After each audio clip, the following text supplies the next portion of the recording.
Ave Maria, cheia de graça, o Senhor é convosco. Bendita sois vós entre as mulheres, bendito é o fruto do vosso ventre, Jesus.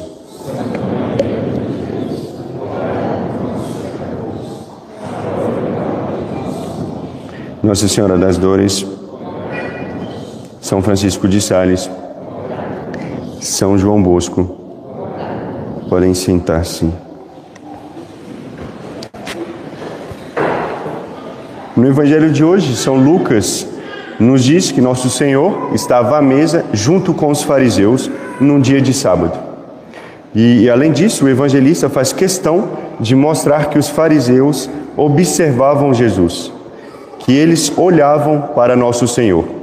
Com certeza, esses olhares eram perceptíveis, senão São Lucas não nos contaria isso, e é de se imaginar que as intenções por trás desses olhares eram também bem conhecidas, especialmente de Nosso Senhor, já que Ele conhece todas as coisas, até os segredos dos corações. Os olhares traz consigo vários segredos, sobretudo várias intenções. Por exemplo, nada mais clássico do que ver um olhar de um rapaz interessado por uma moça. Primeiro, ele não para de olhar para a moça. Depois, seu olhar denuncia suas intenções. O olhar de raiva, por exemplo, também.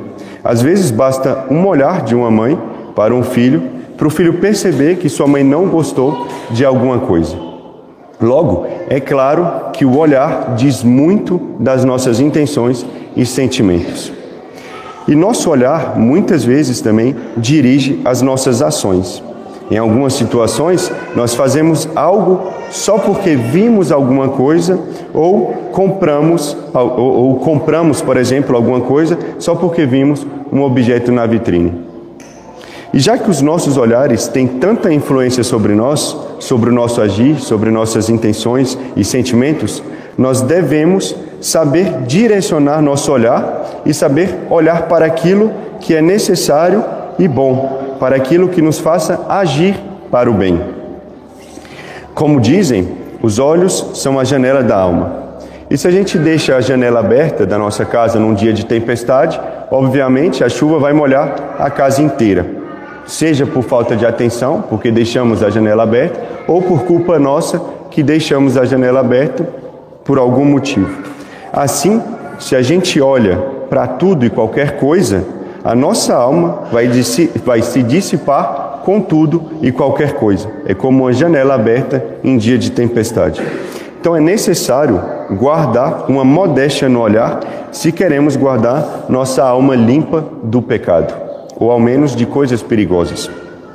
E para guardar essa modéstia, é preciso entender o quão perigosos são os olhares. Existem vários olhares perigosos.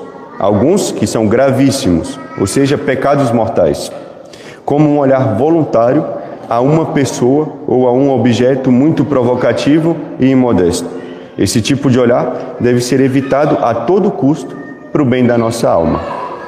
Existe também os olhares perigosos, que são até mais comum entre os católicos mais sérios, que às vezes, sem um mau desejo, param seus olhares em coisas perigosas, como fotos, filmes, espetáculos, coisas que podem induzir ao pecado.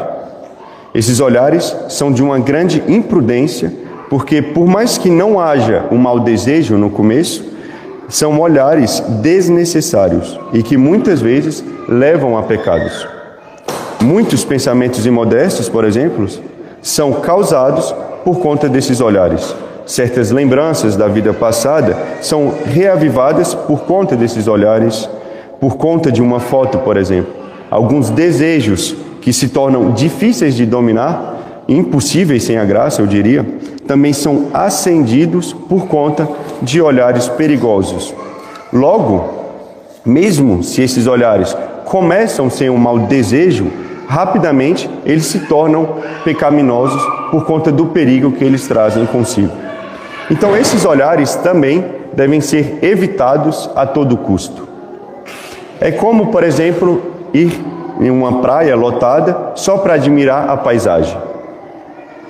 Inevitavelmente, em uma praia cheia, se vê coisas que não deveria.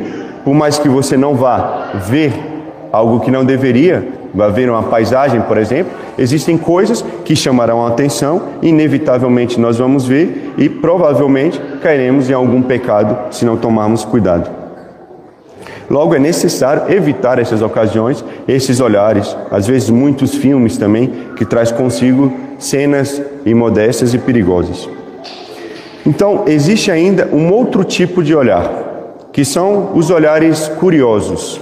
Esse tipo de olhar, em si, não é ruim, porque eles não recaem sobre um objeto perigoso ou mau. Se alguém olhar por curiosidade, uma coisa imodesta, por exemplo, já se trata de um olhar grave e pecaminoso, não um olhar curioso. Estamos falando aqui de olhares curiosos que são puramente recreativos. Por exemplo, olhar uma paisagem, olhar um objeto artístico e etc. Esses tipos de olhares podem ser até bons se eles são direcionados para Deus. Como olhar a imensidão do mar e ver o quanto Deus é grande, o quanto Deus é bom. Ver a natureza e ver quão perfeito é Deus, quão inteligente é Deus que organizou todas as coisas. Então, esses olhares podem ser bons se direcionados para Deus.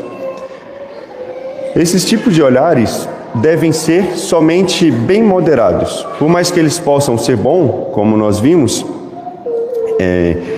eles contribuem muito, se não são moderados, para uma certa dissipação, para uma certa agitação, e vão tirando o espírito de um recolhimento de oração.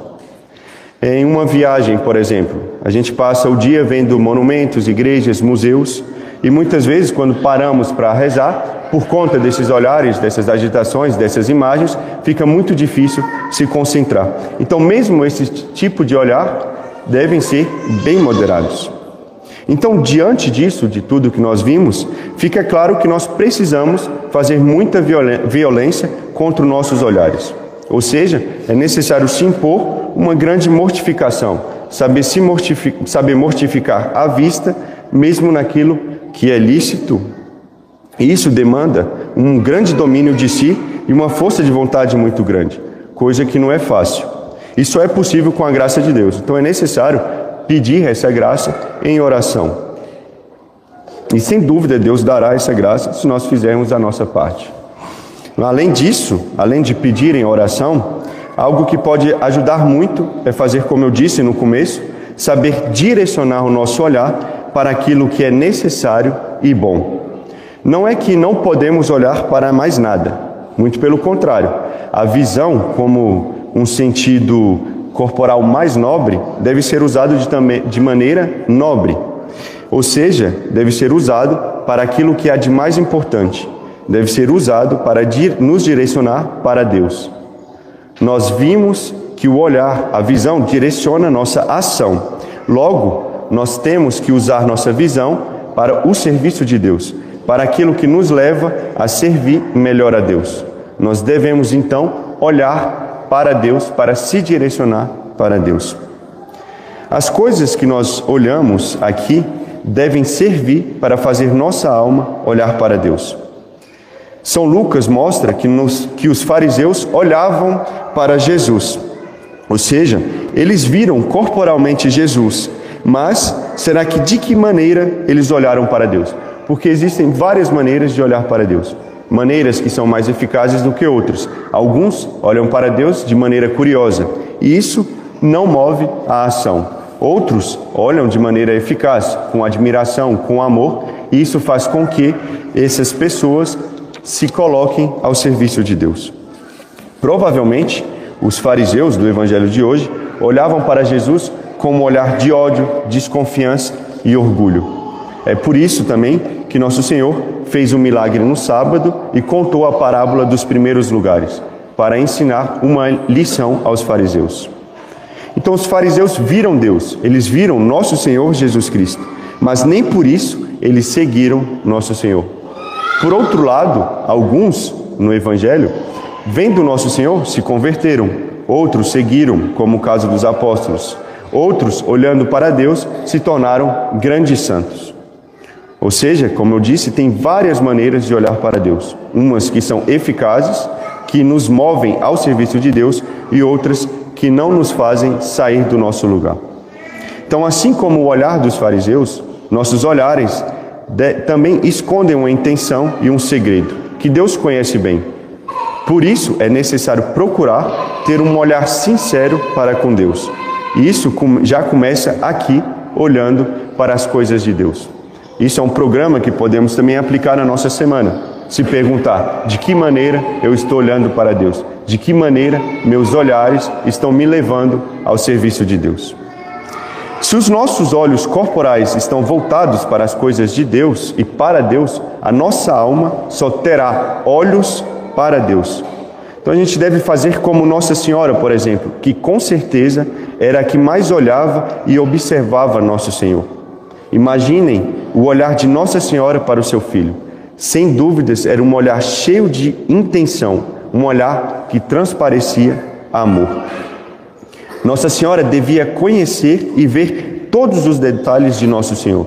Com certeza, Nossa Senhora só tinha olhos para Jesus, para Deus. Então, que os nossos olhares sejam voltados para Deus e nos levem ao serviço desse bom Deus. No céu, nós vamos gastar uma eternidade inteira vendo Deus sem nos cansar. Então, nada melhor do que já começar a nossa eternidade aqui, gastando nossos dias vendo Deus, ou seja, gastando os nossos olhares para Deus. Em nome do Pai, do Filho e do Espírito Santo. Amém.